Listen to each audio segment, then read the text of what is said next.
तो कहीं पत्थरों के ढेर हैं, अब डरने की जरूरत नहीं, हम तो गुणवाना के तालियां हो जाए। और लीजिए मंच में आमंत्रित करेंगे भाई सुमन कुमार मरावी जी को सादर मंच पर शीर्ष होंगे। जहाँ कौन राजा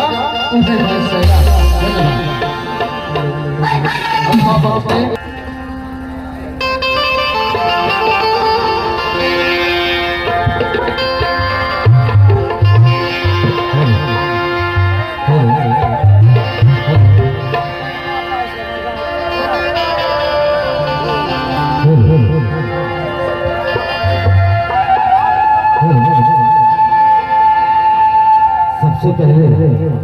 पवित्र ध्यान पवित्र माटी धन्य नारायण के समस्त देवी शक्तियों को साधन मंच के माध्यम से साधन से बधाई होती हुए यही नवरात्रि के पावन अवसर पर विराजमान समस्त जनता जनार्दन एवं नाना नेता आप समस्त लोगों के चरणों में श्रवण साधन से स्वीकार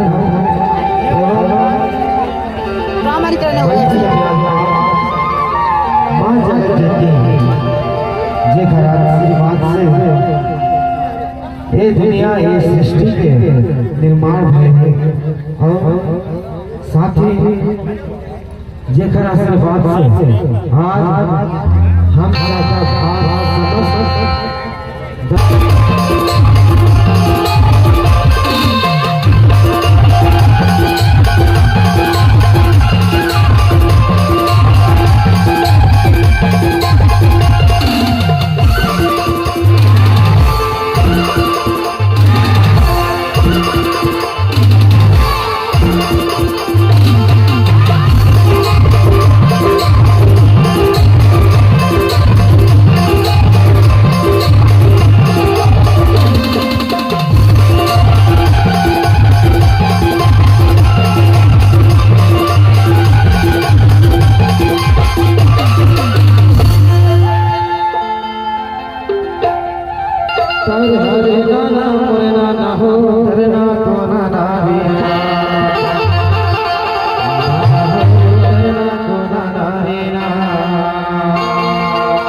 अरे सुन